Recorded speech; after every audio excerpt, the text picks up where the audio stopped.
Hi అండి, అందరికీ నమస్తే. వెల్కమ్ టు ఇంటి రెసిపీస్ ఛానల్. ఈరోజు రెసిపీ వచ్చి రాగి పిండితో బూరెలను ఎలా చేయాలో చెప్పబోతున్నానండి. చాలా బాగుంటాయండి. ఇలా ఒకసారి ట్రై చేయండి, చాలా సాఫ్ట్గా ఉంటాయి. పిల్లలైతే బాగా ఇష్టపడతారు. సమ్మర్ వచ్చేసింది కదా, పిల్లలకి ఏదైనా స్నాక్స్ చేసి పెట్టాలనుకున్నప్పుడు ఇలా హెల్తీగా రాగి బూరెలు చేసి పెట్టండి. పిల్లలకు కూడా బాగా నచ్చుతాయి. ఈ రెసిపీ ఎలా చేసుకోవాలి వీడియోలో చెప్పబోతున్నానండి. ముందుగా ఒక గిన్నెలోకి 1 కప్పు వరకు రాగి పిండిని వేసేసుకోండి. ఇప్పుడు అదే కప్పుతో 1 కప్పు వరకు గోధుమ పిండిని కూడా వేసుకోండి. గోధుమ పిండి వేసుకోవటం వల్ల బూరెలు అనేవి సాఫ్ట్గా ఉంటాయండి. ఇప్పుడు అందులోనే 1/2 కప్పు వరకు తురుముకున్నటువంటి ఎండు కొబ్బరిని కూడా వేసేసుకోండి. అలాగే 2 టేబుల్ స్పూన్ దాకా నువ్వుల్ని కూడా వేసేసుకోండి. నేను ఇక్కడ నువ్వుల్ని వేయించుకోలేదండి, అలానే వేసేసుకున్నాను. మీరు కావాలనుకుంటే యాలక్కాయల పొడినైనా వేసేసుకోవచ్చు, నేనైతే ఇక్కడ వేసుకోవట్లేదు. ఇప్పుడు వీటన్నిటిని బాగా మిక్స్ చేసేసుకొని ఈ గిన్నెని పక్కన పెట్టేసుకోండి. ఇప్పుడు స్టవ్ మీద ఒక గిన్నె పెట్టుకొని ఏ కప్పుతో అయితే రాగిపిండి తీసుకున్నారో అదే కప్పుతో 1 కప్పు వరకు తురుముకున్నటువంటి బెల్లాన్ని వేసుకోండి. అలానే అదే కప్పుతో 1/2 కప్పు దాకా నీళ్ళను కూడా వేసేసుకొని మంటని మీడియం ఫ్లేమ్లో పెట్టుకుంటూ ఈ బెల్లం కరిగేదాకా మిక్స్ చేసుకుంటూ ఉండండి. చూడండి, బెల్లం అనేది పూర్తిగా కరిగిపోతుంది కదా, అప్పుడు గ్యాస్ ఆఫ్ చేసేసుకోండి.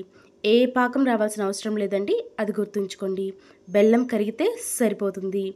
ఇప్పుడు ఈ బెల్లం పాకాన్ని మనము మిక్స్ చేసుకున్నటువంటి ఆ రాగి పిండి గోధుమ పిండిలో వేసేసుకోండి. మీరు వేడి మీదే వేసేసుకోవచ్చండి. ఈ బెల్లం నీళ్ళు ఏమీ చల్లారాల్సిన అవసరం లేదండి. ఇలా బెల్లం నీళ్ళని ఆ పిండిలో వేసుకోగానే చేత్తో కలపకూడదండి, వేడిగా ఉంటుంది కదా.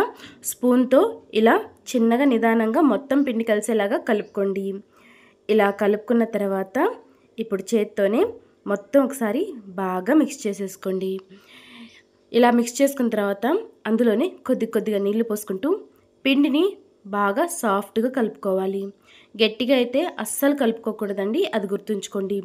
ఎంత వీలైతే అంత సాఫ్ట్గా కలుపుకోవాలి. ఈ వీడియోలో చూపిస్తున్నాను కదా, ఇలా కలుపుకుంటే సరిపోతుంది.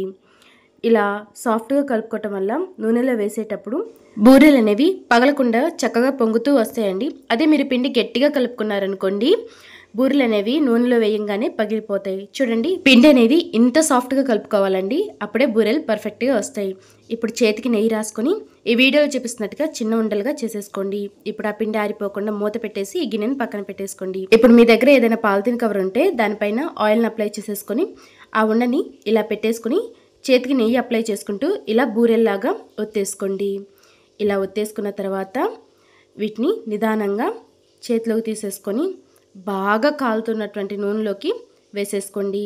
ఇక్కడ ఒక విషయం గుర్తుంచుకోవాలండి, నూనె అనేది బాగా కాలుతూ ఉండాలి, అప్పుడే బూరెలు అనేవి పర్ఫెక్ట్గా పొంగుతూ వస్తాయి. చూడండి, మంటని ఇప్పుడు మీడియం ఫ్లేమ్లోకి టర్న్ చేసేసుకొని మనం పూరీలు వేసుకుంటాం కదా, అలా నిదానంగా నూనెని ఆ బూరెల మీదకి ఇలా వేసుకుంటూ ఉంటే బూరె అనేది చక్కగా పర్ఫెక్ట్గా పొంగుతాయి. ఇలా పొంగంగానే రెండో వైపుకి టర్న్ చేసేసుకోండి.